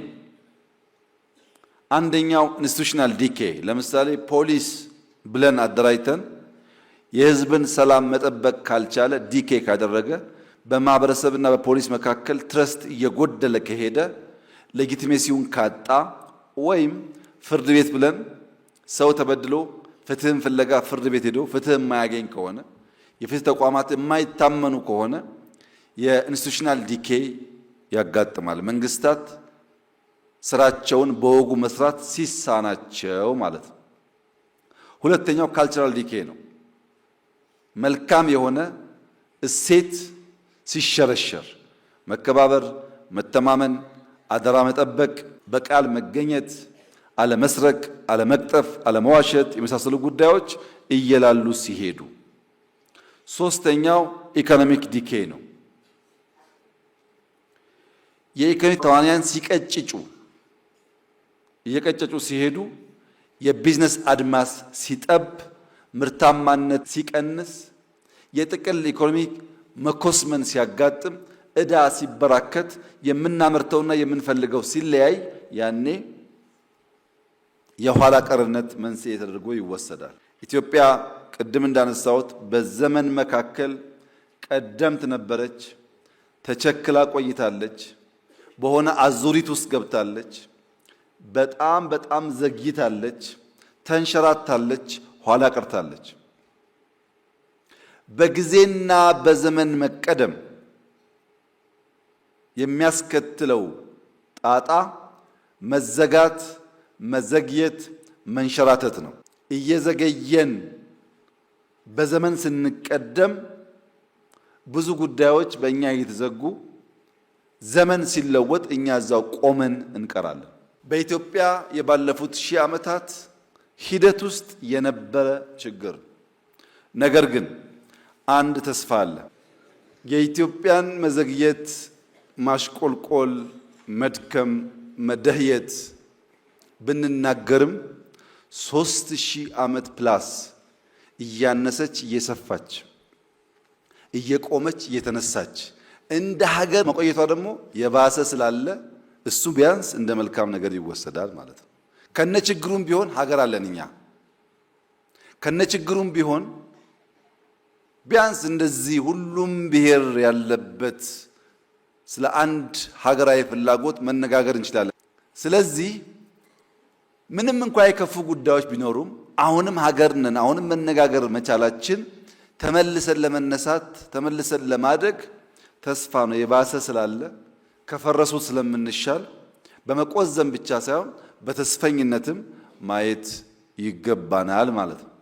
የሀገር እድገት ከልካይ አጥሮች አካላዊ አጥር፣ ተቋማዊ ወይም ስርዓታዊ አጥር እና ባህላዊ አጥሮች አሉ። እነዚያ አጥሮች ብሬክ መደረግ ካልቻሉ እንደ ሀገር፣ እንደ ክልል፣ እንደ ከተማ እድገት አይመጣም። ለምሳሌ አዲስ አበባን ብንወስድ አዲስ አበባ ራሱን ከአጥር ገላግሏል። ብር ያለው ሰው ኢንቨስት የሚያደርግ ሰው ከመጣ አዲስ አበባ ይጠቀማል። ያ ሰው ኦሮሚያ ቢሄድስ፣ አማራ ቢሄድስ፣ ሌላ ክልል ቢሄድስ የመጀመሪያው ጥያቄ ዕውቀትና ገንዘብ አለህ ወይ ሳይሆን ከየት ነው የመጣኸው ነው። ያ አጥር ምን እያደረጋችሁ ነው? እንዳታድጉ እያደረጋችሁ ነው። ካፒታል ቦርደር የለውም። ዕውቀት ቦርደር የለውም። ገንዘብ ያለው ሰው፣ ዕውቀት ያለው ሰው፣ የሚሰራ ሰው ከየትም ቢመጣ ኢምብሬስ ማድረግ አለብኝ ብለን ካላመን በቀር እዚህ ያየነውን እድገት አንደግመውም። ባይዘው አጥሩ ማለቂያ የለውም። ወደን ኦሮሚያ ከሆነ ጅማ ከኢሉባቦር ከሐረር ከወለጋ ሃንት ማድረግ ይቸገራል። አማራም ከሄዳችሁ እንደዚሁ ነው። በነገራችን ላይ በኢንቨስትመንት ብቻ አይደለም ሃንት ማድረግ የምንቸገረው። በዩኒቨርሲቲ ፕሬዝዳንትም ቢሆን ጎንደር ውስጥ አንድ ጎበዝ ዩኒቨርሲቲ ፕሬዝዳንት ቢኖር እሱን ሃንት አድርጌ ደሞዝ ጨምሬ ጅማ መውሰድ አልችልም። የግድ የጅማ ልጅ መሆን አለበት። ባይችልም ዕውቀትም አጥረን ገንዘብም አጥረን ማደግ ፈልገን አብሮ አይሄድም። እድገት የሚመጣው ዕውቀትና ገንዘብ ያለበትን ቦታ አነፍንፈን ስንስብ ነው፣ ስንገፋ አይደለም። የትኞቹም ያደጉ ሀገራት ብትወስዱ የትኞቹም ዕውቀትና ገንዘብ ያለበትን በከፍተኛ ደረጃ ሀንት ያደርጋሉ። ይሄ አጥር ተቋማዊ አጥርና ባህላዊ አጥር ከኛ እምነት፣ ከኛ ቋንቋ፣ ከኛ እሳቤ ውጭ ያለው ወደ ውጭ የሚለው እሳቤ ሌላ አጥር ነው። ብዙ ለማወቅ ብዙ ለመማር ፍላጎት የለም። በነገራችን ላይ አሁን ባሉ ጥናቶች የሰው ልጅ እድሜው 70፣ 80፣ 90 ሲጠጋ አልዛይመር እንዳይዘው የመዘንጋት የመርሳት በሽታ እንዳይዘው 2-3 ቋንቋ ማወቅ ጠቃሚ ነው ይባላል። ሳይንሳዊ ግኝት ነው። 2-3 ቋንቋ የሚያውቁ ሰዎች እድሜያቸው እየገፋ ሲሄድ አንድ ቋንቋ እንደሚያውቅ ሰው አይደለም የመጠቃት አቅማቸው። የሚንቀሳቀስ ሰውም እንደዚሁ። ያ ችግር እንዳይመጣ መንቀሳቀስ፣ መልቲፕል ቋንቋ መልቲፕል ባህል ለማወቅ መሞከር ጠቃሚ እንጂ ጎጂ ነገር አይደለም። በሳይንስም ተረጋግጧል፣ በልምድም ይታወቃል። አጥሮቻችንን ብሬክ እናርግ። ለምሳሌ ድሬዳዋ፣ ሐረር አካባቢ ስትሄዱ 4-5 ቋንቋ ጀስት ማንም መንገደኛ ይችላል። ጣሊያንኛ፣ ፈረንሳይኛ፣ እንግሊዝኛ ምናምን አረብኛ ይሞክራሉ። እነዛ ሰዎች 4-5 ቋንቋ የሚናገሩ ሰዎች ዛሬ በስተርጅና እንኳን ብታገኟቸው ልክ እንደ ሊቅ፣ እንደ አዋቂ፣ እንደ ጠበብት ናቸው። ዛሬ እንኳን ከብዙ አንግል ስለሚማሩ ለመማር የሚያቅ የሚችል ኢምብሬስ ለማድረግ አለመሞከራችን ትንሾቹ ያሉትም እየሸሹ አለቁ ማለት ነው። እነዚህ አጥሮች መሰበር አለባቸው። ልማት የሚያመጣ እስከሆነ ድረስ፣ ዕውቀት የሚያመጣ እስከሆነ ድረስ፣ ሰላም የሚረብሽ ከሆነ አታስጠጉ። እሱ ጥሩ አይደለም። አጥር ያስፈልጋል። ልማት የሚያመጣ ከሆነ ግን በድንበር ዕውቀት ማቆየት ጉዳት አጥር ለዘጋው ሰውዬ እንደሆነ ማሰብ አስፈላጊ ነው። ለስርዓት ስብራት ዋናው ምክንያት ለለውጥ ዝግ መሆን። ለውጥ የሚባል ነገር ለማድመጥ፣ ለመጠየቅ፣ ለመመርመር፣ ለማንበብ ዝግጁ ያልሆኑ ዝግ ሰዎች አሉ። ምንም ነገር ከነሱ እሳቤና ፍላጎት ውጭ ሲሆን አላስፈላጊ አድርገው የሚያስቡ። ሁለተኛው የተዛባ የለውጥ ጥያቄ፣ የቸገረውን ትቶ ያልቸገረውን ለመፍታት የሚጥር ማህበረሰብና ግለሰብ እንዲሁ ለስብራቱ ዋነኛ ምክንያት ይሆናል። ሶስተኛ አፍራሽ የለውጥ ሂደት፣ ማፍረስን እንደ ግብ መያዝ። በመጀመሪያው ፓርት ምን አየን? ስልጣኔ፣ ታሪክ፣ ሰው ያላቸውን መስተጋብር በዓለም ስልጣኔ የሚበየንበት የሚመረመርበት በሃይራርኪ የሚታይበት እነማን እንዴት ሰለጠኑ የሚባልበትን ነገር ካየን በኋላ ወደኛ ሁኔታ ስናመጣው ኢትዮጵያ ውስጥም ያ የስልጣኔ ቅሪት እንደነበረ በማስረጃ ማየት ቻል። ለምን ተንኮታኮትን ያልን እንደሆነ በጋራ አንድ ሐሳብ ይዘን እኩል ስለማንጓዝ አንዱ ሲሄድ አንዱ ስለሚቆም ነው። ያን ማድረቅ፣ ማስተካከል፣ ማረም ያስፈልጋል። ለምን የኢትዮጵያን ብልጽግና ለማረጋገጥ እያንዳንዱ ሰው በተሰጠው እና ባለው ጊዜ ሳይሆን ከዚያ በላይ የሚተጋ መሆን አለበት። ያን ማድረግ ከቻልን ነው ስልጣኔ ማረጋገጥ የምንችለው። ዛሬ ያለችውን ኢትዮጵያ ካለችበት አረንቋ አውጥቶ ስልጡን ሀገር ለማድረግ ፍቱን መድኃኒቱ መደመር መር መንግስት ነው። ኢትዮጵያ ውስጥ ታሪክ አለ፣ የታሪክ ቅሪት አለ፣ ጥንታዊነት አለ። ነገር ግን የሚታይ የሚጨበጥ ስልጣኔ የለም። ለምን? ታሪክ እንደ ወንዝ ነው፣ ፈሳሽ ነው፣ ወራጅ ነው። ስልጣኔን ይፈልጋል፣ መገደብ ይፈልጋል፣ መቀየስ ይፈልጋል፣ ማረስ ይፈልጋል፣ ኢነርጂ ማምረት ይፈልጋል። ይሄ ደግሞ ድካምና ስራ አለው። ታሪክ ይፈሳል፣ ይሰለጥን ዘንድ ስራ ይጠይቃል። ካልሰራን ስልጣኔ አይመጣም። አባይ ታሪክ ነው፣ ንጋት ግን ስልጣኔ ነው። ንጋት ታሪክ በማውራት ብቻ ሳይሆን ታሪክ በመስራት ጭምር ያገኘነው ድል ነው። ደጋግመን እንደዚህ ያለውን ስራ ብንሰራ ታሪክ ብቻ ሳይሆን ስልጣኔን መጎናጸፍ፣ ማቆየት፣ ማሸጋገር እንችላለን ማለት ነው። ታሪክ ሞልቷል። ይህና የእናንተ ስራ ስልጣኔን ማረጋገጥ ነው። በስራ የመደመር ሚና በስልጣኔ ጎዳና አንደኛው ስብራትን መጠገን፣ ለሚቀጥለው ጉዞ መሰረት መጣል፣ ስልጣኔን የማስቀጠል ስራና አቅጣጫ መቀየስ ነው። እንዴት ይቻላል? ይሄ አንደኛ ሐሳብ፣ መነሻው ሐሳብ ነው። የመደመር እሳቤ እንደ ሐሳብ ዘር ነው። ይህንን ዘር በጊዜው በሚገባው ልክ በቦታው ከዘራ ነው ይበራከታል። ብናዘገየውስ ዘር አይሞትም፣ ዘር አይጠፋም።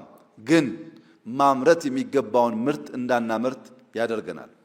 እመኑኝ፣ የመደመር ሐሳብ ኢትዮጵያ እስካለች አይሞትም። እንዲህ ይደረጋል እንጂ አይሞትም። ነገር ግን ዛይ ባንጠቀምበት ዘር ነውና መራባት ሲገባው ዝም ብሎ ይቆያል። አሁን ብንጠቀምበት እየተባዛ ከኛ አልፎ ሌሎች የሚያግዝ ሊሆን ይችላል። ለምንድን ነው የመደመር ዘር አይጠፋም አይሞትም የሚባልበት ምክንያት? የመደመር እሳቤ ካለፈው ተምረንና አርመን መማር ብቻ አይደለም፣ የሚስተካከለውን አርመን በዛሬው ተጠቅመንና ተመስርተን የነገውን የምንሰራበት እና የምንረዳበት መነጽር ነው። ትናንትናን እማራለሁ አርቃለሁ ይላል። ዛሬን እጠቀማለሁ እሰራለሁ ፋውንዴሽን ተዋለሁ ይላል። ነገን ለልጆቼ አልቄ አሻሽዬ የተሻለ የስልጣኔ ፋውንዴሽን ሰጣቸዋለሁ ይላል። ይህን የማይቀበል የትኛው መንግስት ኢትዮጵያ ውስጥ ሰርቫይቭ ማድረግ አይችልም። ከዚህ ቀደም ይቻል ነበረ፣ አሁን ግን አይቻልም። ዘመን መዋጀት ማለት አሁን ያለውን ነገር መገንዘብ ማለት ነው። አሁን ያለውን ነገር የማይገነዘብ ሰው ሲጀመር መንግስት አይሆንም። ምክንያቱም የተቀየረ ዓለም ውስጥ ያልተቀየረ እሳቤ መምጣት አይችልም። የተቀየረ ዓለም ውስጥ ራሱን ቀይሮ የመጣ ደግሞ ካለ ትናንትናና ነገን ማያያዝ ግዴታው ይሆናል። ይህንን የማይቀበል ከሆነ በተሟላ መንገድ መሻቱን ሊከውን ሊያሳካ አይችልም። በተደጋጋሚ መደመር ማለት የሐሳብ የአቋምና የአቅም ድማሮ ነው። መደመር ማለት አንድ ሲደመር አንድ ሁለት ማለት አይደለም። ከዛ ይዘላል። የብዙ ነገሮች ድምር ውጤት ነው ብለን እናነሳ ነበር። የመደመር አዕማዶች በ7 ኤስ የገለጽናቸው የመጀመሪያው የአቅም ተደማሪነት ሲነርጂ ያልነው ነው። ሲነርጂ የአቅም ተደማሪነት ነው። የጊዜ ተደማሪነት ሲንክሮኒ ያልነው ነው። የስርዓት ተደማሪነት ሲስተም ያልነው ነው። የስልት ተደማሪነት ሲሜትሪ ያልነው ነው። ስልት ደምሯል፣ ስርዓት ደምሯል፣ ጊዜ ደምሯል፣ አቅም ደምሯል። ከዚያ ቀጥሎ ግን በ3ኤስ ያልናቸው የሚደምራቸው አንደኛ መዋቅር ነው፣ ሲንትሮፒ። መደመር በሲንትሮፒ እንጂ በኢንትሮፒ አያምንም። በመገንባት እንጂ በማፍረስ አያምንም። በመገንባት ማመኑ በራሱ በታሪክ ጉድኝትና ትስስር ውስጥ ያለውን ስፍራ በግልጽ ያመላክታል። ማንኛውም ታሪካዊ ሂደት ተገንብቶ መሸጋገር አለበት የሚለው እሳቤ ከሲንትሮፒ እምነት የመጣ ነው። ሌላውሳ የህይወት ተደማሪነት ሲምባዮሲስ። የመጨረሻው የራዕይ ተደማሪነት ወይም ሲኖፕሲስ ይባላል። ዋናውን ነገር በቀለለ መንገድ ባጠረ መንገድ የሚገልጠው ማለት ነው። እነዚህ 3S ያልናቸው ሲስተም፣ ስትራክቸር እና ስትራቴጂ ወይም ሲስተም፣ ሲሜትሪ እና ሲንትሮፒ የአቋም ድማሮ ሲሆኑ ሲነርጂ የአቅም ድማሮ ነው። አቅምና አቋም ሲደመሩ ጊዜና ህይወት ሲደመር የበለጸገ ሀገር ይፈጥራል። ያ ነገር ነው የኢትዮጵያን ብልጽግና እውን ሊያደርግ የሚችለው፣ የኢትዮጵያን መለወጥ እውን ሊያደርግ የሚችለው፣ የኢትዮጵያን መሻሻል እውን ሊያደርግ የሚችለው። ለምን? በሁሉም ውስጥ ይብዛም ይነስም የሚጠቅም እውቀት የሚጠቅም ሀሳብ ስላለ። ቀመሩስ ምንድን ነው? አንደኛው ማሰባሰብ፣ ዛሬ ላይ የሚገኙ ሀሳቦች፣ ሀብቶች፣ አቅሞች፣ ሙከራዎች ካሉ ሳይንጠባጠቡ ማሰባሰብ። ካልተሰበሰበ ይበተናል። እንኳን ሀሳብ እንኳን ሀብት እህል እንኳን በጊዜው በወቅቱ ሰብስበን ካላስቀመጥን ይባክናል። መሰብሰብ አለበት። ሁለተኛው ማከማቸት ነው። በትናንት ሀሳብ፣ በትናንት አቅም፣ በትናንት ሀብት ላይ ዛሬን መጨመር ማከማቸት እሱ ነው። ሶስተኛው ማካበት ነው። ለለውጥ ለብልጽግና የሚያበቃ ወረት ማጠራቀም፣ ዕዳን መቀነስ፣ የተሻለ ሀሳብ፣ የተሻለ አስተራር፣ የተሻለ ጅማሮ ማቆየት ነው። ይህን ማድረግስ እንዲሁ ቀላል ነገር ነው አይደለም። ሁልጊዜም ወጣ ያሉ ሀሳቦች ትናንት በነበረው ስልጣኔ፣ አሁን ባለንበት ዓለም፣ ነገም በሚፈጠረው ዓለም ውስጥ የሀሳብ ጅማሮን በፍጥነት ኢምብሬስ አድርገው የሚሄዱ ሰዎች ውስን ናቸው። መጀመሪያ ያላግጣሉ፣ መጀመሪያ ይስቃሉ፣ መጀመሪያ አቃቂር ያወጣሉ። እየደረመሰ ሲሄድ ግን ይከተላሉ። ለምሳሌ ሁላችሁም እንደምታውቁት በኢህአደግ የመጨረሻው ጉባኤ ሐዋሳ ላይ አዲስ አበባን እንደ ስሟ አበባ እናረጋታለን ሲባል ኢህአደጎች ነበሩና እንኳን እናንተ እኛም አልቻልናትም ነው ያሉት። ኮሪደር ሲባል የኮሪደር ዴቨሎፕመንት ሲባል እዚህ ፒያሳ አካባቢ ሲጀመር ብዙ ሐሜት ነበረ። የዛሬን ፒያሳ ያየ ሰው ግን በእርግጠኝነት ያንን ቋንቋ አይደግመውም። ምክንያቱም ክሪኤቲቭ ዲስትራክሽንስ ለመፍጠር ማፍረስ፣ አዲስ ለማውጣት አሮጌ መቀነስ የግድ የሚባልባቸው ሁኔታዎች እንዳሉ ስለሚያምን እኛ ጨክነን የያዝነውን መልካም ሐሳብና ስራ ስንቀጥል የማናቃቸው በርካታ ሰዎች ተከታይ ብቻ ሳይሆን የተከታይ መሪ ይሆናሉ። ቢኮዝ መደመር ሊደርሺፕ እና ፎሎወርሺፕ ያላቸውን ትስስር በተለየ መንገድ ነው የሚያየው። ማንኛውም አይዲያ በሊደርሺፕ ቢፈጠር መልካም ፎሎወርሺፕ ከሌለ አይከናወንም።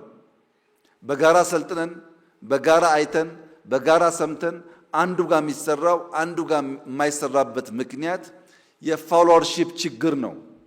ስንሰማ ከልብ እንስማ፣ ስንሰማ አሟልተን እንስማ፣ ስንሰማ ለመጀመር፣ ለመሞከር፣ ለመስራት እንስማ። የነበረብን ችግር መነሻ ላይ አይዲያውን በቅጡ መረዳት፣ አይዲያውን ኢምብሬስ ማድረግ፣ አይዲያውን ኢንተርቴን ማድረግ፣ አይዲያውን ከተገነዘብን በኋላ በተግባር በስራ መግለጥ ነበር ችግሩ። አሁንሳ ያው ሰምታችሁ ይሆናል መደመር በፓኪስታን ቋንቋ፣ በኪስዋሂሊ፣ በጀርመን በብዙ ቋንቋዎች ሲተረጎመ ነው። ብትፈልጉም ባትፈልጉም ሄደ ማለት ነው። ሐሳብ ሲጀመር እንዲህ ያለ መከራ አለው። ሲጀመር እየቀጠለ ሲሄድስ ተከታዩ ብዙ ነው። አደጋው የት ጋ ነው? አሁን አደጋው የሰው ልጅ የራሱን ድል ማሽሞንሞን፣ የራሱን ድል መሞሸር ሲጀምር ራሱን መግደል ጀመረ ማለት ነው። ዘር ተዘርቶ ካልበቀለ በቀር በቅሎ በብዙሃን ካልታየ በቀር አሸናፊ መሆን አይችልም። ለምሳሌ ሐረሪን አይታችሁ ከሆነ ሐረር ከተማ ሐረሪ ላይ የሰሩት ስራ እውነት ለመናገር በጣም በጣም በጣም ኢምፕሬሲቭ ነው፣ ከአዲስ አበባም በላይ። ለምን? አዲስ አበባ ይብዛም ይነስም እንደተባለው ብዙ አመራር አለ፣ ብዙ አይን አለ፣ ብዙ አጋዥ ይኖር ይችላል። እነሱ በራሳቸው አቅም በሌለ ሪሶርስ ያንን ህዝብ አንቀሳቅሰው ያስገኙት ውጤት ለብዙዎቻችሁ ትምህርት ይሆናል። ሐረሪ ተለውጦ አሶሳ ወይም ቦንጋ ወይም ጋምቤላ ባይለወጥ እውነተኛ ልብ ያለው ሰው መገምገም ነው። የሐረሪ ሪሶርስ እና የአሶሳ ሪሶርስ፣ የሐረሪን ሰውና የጋምቤላን ሰው መፈተሽ ነው። በየትኛው መመዘኛ ሐረሪ ከሌሎች ክልሎች ያነሰ ሳይዝና ሀብት ነው እንጂ ያለው የበለጠ የለውም። ባነሰ ገንዘብና ሰው እንደዚያ ያለውን ታሪካዊ ስራ መስራት ከቻሉ ሁላችንም ጋር ይቻል ነበር ማለት ነው። ሐሳቡን በትክክል ገዝተን ብንተጋ እና ሐሳብ መነሾ ነው፣ ዘር ነው። ሁለተኛውስ መሻገሪያ ነው። የመደመር መንገድ መሻገሪያ ነው። የመደመር ሐሳብ መነሾ ዘር ነው። መሻገሪያ ግን ድልድይ ውድ ነው። መንገድ መስራትና ድልድይ መስራት እኩል አይደለም። ድልድይ ውድ ነው። ለመሻገር ውዱን፣ ለመሻገር ከባዱን፣ ለመሻገር ውሃን፣ ሸለቆን ክሮስ ማድረግ ይጠይቃል። ዝም ብሎ መፍሰስ መንገድ ላይ ይቻላል። መሻገር ሲታሰብ ግን መሃል ላይ ጎርጅ አለ ማለት ነው። ያ ጎርጅ ድልድይ ዲማንድ ያደርጋል። ድልድይ ደግሞ ውድ ነው። የላቀ እውቀት ይፈልጋል፣ ትጋት ይፈልጋል። ስራውም እንደ መንገድ ቀላል አይደለም። ሸለቆን ለመሻገር የምናነሳቸው ጥያቄዎቹን የምንረዳበት መንገድ፣ የምንፈታበት መንገድ በጣም ወሳኝ ነው። ታላቁ የሀገራችን ጥያቄ፣ ዋናው ጥያቄ ምንድን ነው? በወጉ በስርዓት በቅጡ ጥያቄውን መገንዘብ የመጀመሪያው እርምጃ ስለሆነ ተሞክረው ያልተሳኩ ሞዴሎች እነማን ናቸው? ያለፈውን ማፍረስ፣ ያለፈውን ማንቋሸሽ፣ ያለፈውን መጣል እንደ ግብ የያዘ ኃይል ነገን ሊሰራ ይችላል ወይ? እየደመሰሱ አዲስ መቅዳት ያዋጣል ወይ? ብልጽግናን፣ ልማትን፣ ለውጥን፣ እኩልነትን፣ አብሮ ማደግን ግብ ያላደረገ ማንኛውም ኃይል አሁን ካለንበት ወደሚቀጥለው ደረጃ ሊወስደን ይችላል ወይ? እነዚህ ለመመለስ ስልቶቻችንን ማየት ያስፈልጋል። ስልቶቻችን አንደኛው የፈጠራ መንገድ ነው። ሁለተኛው የፍጥነት መንገድ ነው። ሶስተኛው የዝላይ መንገድ ነው። ከኋላ ቀርነት ለመውጣት፣ አዙሪትን ለመሻገር፣ የወረት ውስንነትን ቀንሰን ወረት ለማበራከት፣ የጊዜ ውስንነትን ለመሻገር፣ ትናንትን ከነገ ለማስተሳሰር የዛሬን ድልድይ መስራት በእጅጉ አስፈላጊ ነው። ዛሬ ያልተገነባ ድልድይ ወደ ነገ ስለማያሻግር የሚፈጠረው አዙሪት አንዳንዶች ትናንት ሲሉ ዛሬና ነገ ይረሳል። የነገ ሲባል ደግሞ የዛሬ ይዘገያል። ውስጣዊ ሲባል ዓለም አቀፋዊ ጉዳይ ያልፈናል። ትናንትም ብቻ ካል ተከታይ ነን፣ ነገም ብቻ ካል መሻገር አንችልም፣ ውስጥም ብቻ ካል ተከታይ ነው የምንሆነው። ለዚህ ሁሌ ተከታይ፣ ሁሌ በችግር ውስጥ የምንሽከረከር እንዳንሆን ዓለም የምንገነዘብ፣ ውስጣችን የምንገነዘብ፣ ዛሬም በቅጡ የምንሰራ፣ ብላይንድ ስፖቶቻችን ደግሞ ዞር እያልን የምናይ መሆን መቻል አለብን። ያን ስናደርግ መፍጠንና ሲያስፈልግም ሊፕፍሮግ ማድረግ ይቻላል ማለት ነው። ፈጠራ ማለት ውስንነትን መሻገር ነው። ከአዙሪት መውጣት ነው። የተለየ አካሄድ መከተል ነው። የዝመናን ፋውንዴሽን መጣል ነው። ሐረሪ ቅድም ያልኳችሁ ወይም ጋምቤላ ምላችሁ የግድ አዲስ አበባ መምሰል የለበትም። ችግሩን ካየ በኋላ አካባቢውን ቃኝቶ በራሱ መንገድ ባለው ሀብት ካለበት ሁኔታ ትንሽ ሻል ያለ መፍጠር ይችላል። ሁሉ ዩኒፎርምና አንድ መሆን የለበትም። ምክንያቱም የፈጠራ ምንነትና ባህሪያት እንዲሁም መንገዱን መገንዘብ ያስፈልጋል። የፈጠራ ምንነት እይታና አመለካከት ነው። ከዚያስ አሰራርና ሂደት ነው። መጨረሻ ላይስ ውጤትና ልዩነት ነው። ፈጠራ ምንድነው ያለ እንደሆነ አተያይ፣ አመለካከት፣ አሰራር፣ ፕሮሰሱ፣ ሪዛልቱ እና የፈጠረው ዲፍረንስ ነው። ባህሪያቱ አንሊሚትድ ነው። ፈጠራ እንደ ወርቅ አይደለም፣ እንደ ጋዝ አይደለም።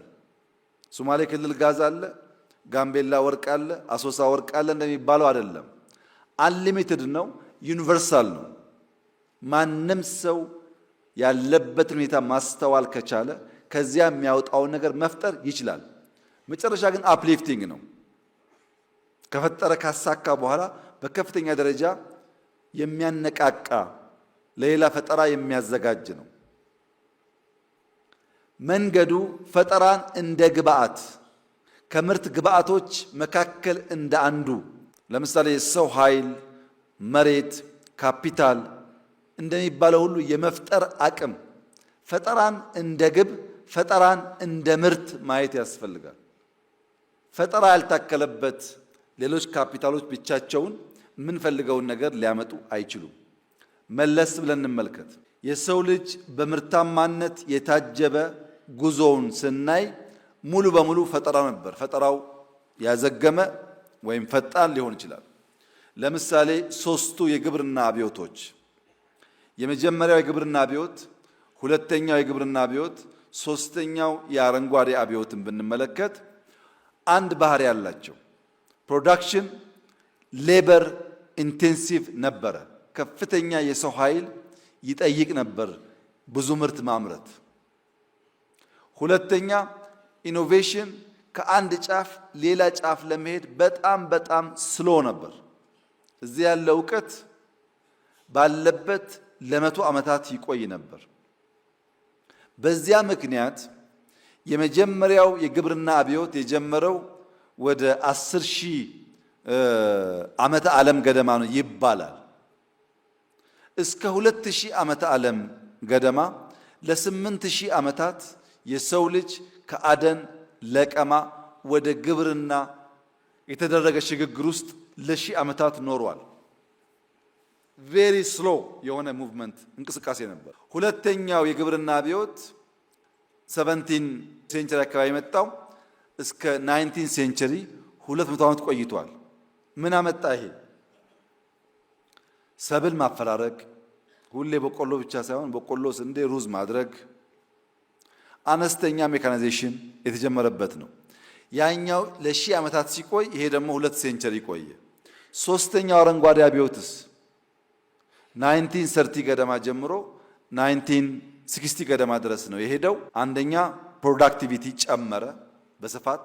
ምን አዲስ ነገር አመጣ ያላችሁ እንደሆነ ማዳበሪያ መጠቀም፣ ተባይ መከላከያ መጠቀም፣ መስኖ መጠቀም፣ ሜካናይዜሽን መጠቀም፣ ምርታማነት ለማሳደግ የሚያስችሉ በአጫጭር ጊዜ የሚበቅሉ ሰብሎች መመራመርና ማግኘት፣ ውስን ውሃ በውስን ቦታ ሰፊ ምርት በጣም በአጭር ጊዜ ውስጥ። የመጀመሪያው ለ1000 ዓመታት ቆየ፣ ሁለተኛው ለሴንቸሪ ቆየ፣ ይሄኛው ደግሞ ለ10 ዓመታት ቆየ። የኛስ ሶስተኛው አረንጓዴ አብዮት ባለቀበት ዘመን የኢትዮጵያ ዘፈን በሬና ገበሬው ይላል። ቢያንስ 19 ሴንቸሪ ሜካናይዜሽን ሲፈጠር ያ የበራለት አንቂው ሰው በሬና ገበሬ ትስስር የለውም፣ በሬ ከትራክተሩ ቢል ኖሮ ሰው ምን እያለ ነው፣ ምን አስቦ ነው ይጠይቅ ነበር። ግን ከአረንጓዴ አብዮት በኋላም ዘፈኖቻችን በሬና ገበሬው፣ ስዕላችን በሬና ገበሬው፣ ማረሻና ቀንበሩ ስለሆነ እዛው ቀረን ማለት ነው። የግብርና ሪቮሉሽን ከጀመሩ አገራት ተርታ የምንመደብ ቢሆንም እስከ ዛሬ በሬና ገበሬን ማላቀቅ አልቻልንም። ለምን? በፈጠራ የታጀበው መንገድ በጣም ስላግሽ ስለው ስለሆነ እኛ በዚያ ውስጥ ተጽናንተን መኖር፣ መቆየት፣ አለመስፈንጠር ልምምዳችን ስለሆነ። ሁለተኛው አምስቱ የቴክኖሎጂ አብዮት ነው። የመጀመሪያ የኢንዱስትሪ አብዮት 80 ዓመት ገደማ ነው የቆየው። ሁለተኛው ኤጅ ኦፍ ስቲም ኤንድ ሬልዌይስ የሚባለው ወደ 46 47 ወይም 50 ዓመት ነው የቆየው። ሶስተኛው ኤጅ ኦፍ ስቲል ኤሌክትሪሲቲ ሄቪ ኢንጂነሪንግ የሚባለው ደግሞ ከ1875 እስከ 1908 33 ዓመት የቆየው። ኤጅ ኦፍ ኦይል ኦቶሞቢል ማስ ፕሮዳክሽን በኋላ የመጣው ደግሞ 60 ዓመት ገደማ ቆይቷል። ግን ራሱን በጣም እያዘመነ እየለወጠ የመጀመሪያው አውቶሞቢል ሳይሆን በጣም ፈጣን በጣም ትላልቆች እየተፈጠሩ ማለት ነው። አምስተኛው ኢንፎርሜሽን ኤንድ ቴሌኮሙኒኬሽን አብዮት ነው። እስካሁንም ያለው በጣም በከፍተኛ ደረጃ የሊፍሮግ እያደረገ አሁንም ያለው እስከ ኤአይ ዘመን ያለው ማለት ነው። ምንድነው ከቀድሞ የሚለየው ያላችሁ እንደሆነ በፍጥነት ምርት እና ኢኮኖሚ አድጓል። ኢንፍራስትራክቸር ሰፍቷል። የሥራ አይነት ተቀይሯል። የአኗኗር ዘዬ ተቀይሯል። ከተሞች ተስፋፍተዋል። ኢንዱስትሪ ሰፍቷል። ቴክኖሎጂና ፈጠራ በከፍተኛ ደረጃ ፈጥኗል። ይፈጠራል፣ ይስፋፋል። ድሮ ቢፈጠርም አይስፋፋም። ሚንስ ኦፍ ኮሚኒኬሽን አልነበረም። የኢንዱስትሪያል ሪቮሉሽን ለዓለም ያስገኘው ነገር በከፍተኛ ደረጃ የምርት መትረፍረፍ እንዲመጣ ማስቻል ነው። ከዚያ መቋደስ ያልቻሉ ሀገራት ወይም አልሰሙም ታጥረዋል፣ ከሰሙም አልፈጠሩም ማለት ነው። የዛሬ 3 ዓመት 4 ዓመት ዩኤቪ ድሮ ምናምን ስንል እንደምታስታውሱት ለብዙዎቻችን ተረት ነው። አርቲፊሻል ኢንተለጀንስ ሲባል ለብዙዎቻችን ቀልድ ነው። ዛሬ ግን ሰለጠንኩ አደኩ የሚል ሀገር ፕሮዳክቱን ሲያመጣ እኔም እኮ እንደዚህ ሞክሬያለሁ፣ እኔም እኮ እንደዚህ አለኝ ማለት ቻልን። ሌት ካመር አድቫንቴጅን ሊፍሮግ እናድርግ አንቀመጥ ያልነው ሰራ ማለት ነው። በግብርናውና በኢንዱስትሪ ሪቮሉሽን እንደዚህ ቀድመን ሙከራዎች ብናደርግ ከዋናዎቹ እንኳ ባንሆን ቢያንስ በበቂ ከሚጠቀሙት መሆን እንችል ነበር። ያ ድጋሚ እንዳይደገም ነው አሁን ሙከራዎች የሚደረጉት። የፈጠራ ሙላት የሚፈጠረው ከችግር ተንታኝነት ወደ መፍትሄ አመንጭነት። ችግርማ ኖርንበት፣ እሱ መተንተን ሳይሆን እንዴት ነው ከዛ ልንወጣ የምንችለው የሚል መፍትሄ ማፍለቅ መቻል። በፈጠራ ማምረት ራሱ ፈጠራን ማምረት ሲቻል፣ በችግር አለመታጠር በመፍትሄ መሻገር ሲቻል፣ ገደብ የለሽ እና ሁሉን አቀፍ የሰፋና የፈጠነ ጅማሮች ማስተናሰል ሲቻል ነው። ለምሳሌ ኢትዮጵያ ውስጥ ችግር በሚመለከት ድርቅ እናውቀዋለን፣ አብረን የኖርን ያደግንበት ጉዳይ ነው። የተበጣጠሰ እርሻ እናውቀዋለን፣ ችግር ነው። የዝናብ ጥገኝነት እናውቀዋለን። የአየር ንብረት ለውጥ እናውቀዋለን፣ ችግሮቻችን ናቸው። ምን እድል አለ? ሰፊ መሬት አለ፣ የውሃ ሀብት አለ፣ የሰው ኃይል አለ። ይህንም እናውቃለን። አሁን ከኛ የሚጠበቀው የተበጣጠሰ መሬት ሳይሆን ኩታ ገጠም ማስፋት፣ ያልታረሱ ጦም ያደሩ መሬቶችን ወደ እርሻ ማስገባት፣ የበጋ ስንዴን ማስፋት፣ ሜካናይዜሽንን ማስፋት፣ አረንጓዴ አሻራን ወደ ፍሩት ወደ ኢንዲጂነስ ትሪ ማሳደግ፣ በጥራት ማስፋት። ምንድነው ይሄ? መፍትሄ ያመጣን ማለት ነው። አረንጓዴ አሻራ ሲሰፋ የአየር ንብረት ለውጥ አደጋ ያስከትልብንም። ክረምት ከበጋ ማረስ እንችላለን፣ ምርት ይሰፋል፣ ረሃብ ይጠፋል ማለት ነው። ችግሩን እናውቀዋለን። መፍትሄው ላይ ነው ርብርብና ስራ የሚያስፈልገው። መደመራዊ የፍጥነት መንገድ ይደርሳል አይደርስም፣ ይቻላል አይቻልም በሚል መላምትና ግራ መጋባት ውስጥ መቆየት ሳይሆን ከዚያ የወጣ በውጤት የሚገለጥ ፍጥነትን ማረጋገጥ ነው። የሂደት እና የውጤት ፍጥነት ማሳየት ነው። በትልቅ ማሰብ፣ በትንሽ መጀመር፣ ማበራከት፣ ማስተናሰልና ማላቅ ነው። ከጊዜ ኋላ እንድንገኝ ያደረገው የሂደትና የውጤት ፍጥነት መጓደል ነው። ስላግሽ የሆነ አካሄድ ከጊዜም ከውጤትም እንድንዘገይ አድርጎናል። ጊዜ ተሻግሮ አለማሰብ፣ ለነገ አለመዘጋጀት፣ ለትውልድ አለማቆየት። ሰርገኛ መጣ በርበሬ ቀንጥሱ፣ አስፋልት ከሆነ ሽሮ ፈሰስ። ጊዜን ማሳደር፣ ችግርን ማሳደር፣ ፕሮጀክቶች በጊዜ አለማጠናቀቅ፣ ሄዶ ሄዶ ለትውልድ የሚቆይን ወረት ማሳነስ ነው። በትልቁ ማሰብ፣ ከትንሽ መጀመር። ለምሳሌ ጽዱ ኢትዮጵያን የመፍጠር ግብ ከቢሮ ተጀመረ፣ ከተማ ተባለ፣ ወደ ሀገር እየሰፋ ሄደ። ኮሪደር፣ የበጋ ስንዴ፣ ሌማት፣ ግሪን ሌጋሲ፣ ሁሉም ኢኒሼቲቭ ጅማሮ አነስተኛ ነበር። በሂደት እየፈጠነ እየሰፋ እያደገ ጥራት እያረጋገጠ በሀገር ደረጃ ኢምፓክት የሚያመጣ ሆነ። አሁን ከጀመርናቸው ውስጥ ኮሪደር አሸልሟል፣ ግሪን ሌጋሲ አሸልሟል፣ ስንዴ አሸልሟል። አብዛኛው የእኛ ኢኒሼቲቮች በዓለም አቀፍ ደረጃ ሪኮግናይዝ የተደረጉና ሽልማት ያሰጡ ናቸው። ለምን? በቀጣይነትና በውጤት ማረጋገጥ ስለቻል። ፍጥነት ሲባል 3 አይነት ፍጥነቶች አሉ። አንደኛው ስፒድ ነው። በአማርኛ ቶሎታ ይባላል። በቶሎ መድረስ። ስፒድ ወደ ግራም ወደ ቀኝም ሊሆን ይችላል። ስፒድ ወደ ፊት ወደ ኋላም ሊሆን ይችላል። ስፒድ ወደ ላይ ወደ ታችም ሊሆን ይችላል። ብቻ መፍጠን፣ ብቻ ቶሎታ። ሁለተኛው ፍጥነት ቬሎሲቲ ይባላል። ፍጥነት ከትክክለኛ አቅጣጫ ጋር መፍጠን ብቻ ሳይሆን ራይት ዳይሬክሽን መሆን አለበት ያ ፍጥነት። ሶስተኛው አክሰሌሬሽን ይባላል፣ ወይም ሽምጠጣ፣ ጥድፈት ይባላል በአማርኛ። ይሄ ደግሞ ፍጥነት አለው፣ አቅጣጫ አለው። አቅጣጫው ላይ እያደገ የሚሄድ ፍጥነት አለው። ለምሳሌ የመጀመር ፍጥነት እንደምታዩት በአንድ ጊዜ ሁሉም ሯጭ ስብስብ ብሎ ይከመራል። ይሄ የመጀመር ፍጥነት ነው። በሂደት ምን ያጋጥማል? ይኸው እንደምታዩት በሂደት እየሳሳ እየፈጠነ የሚሄደው እየቀደመ፣ የሚዘገየው ደግሞ ከፈትፈት እያለ ይቀጥላል። በኋላ ላይ በሂደት ያለው ትጋት ወደ ውጤት ጥራት ሲመጣ እንደምታዩት የመጀመሪያው ሯጭ በከፍተኛ ፍጥነት ሲሄድ ተበተነ ሰው። ከኋላ የሚከተሉ 2 ሰዎች አሉ፣ 2 ኢትዮጵያውያን። ሶስተኛውን ተመልከቱት።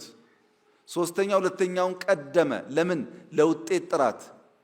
ቀድሞ ከፊት ያለው ግን ሰፊ ዲፍረንስ አላቸው። ሞፋራ በጣም ርቋል። እሱን ለመከተል የማስቀጠል ትሩፋት፣ በእያንዳንዷ ሰከንድ መፍጠን ብቻ ሳይሆን አክሰሌሬት እያደረገ እየጨመረ በመሄድ በመጨረሻ የፍጥነትን የትጋትን በቀጣይ የመልፋትን ውጤት ታዩበታላችሁ። ዲፍረንሱ እየጠበበ መጨረሻ ተመልከቱ።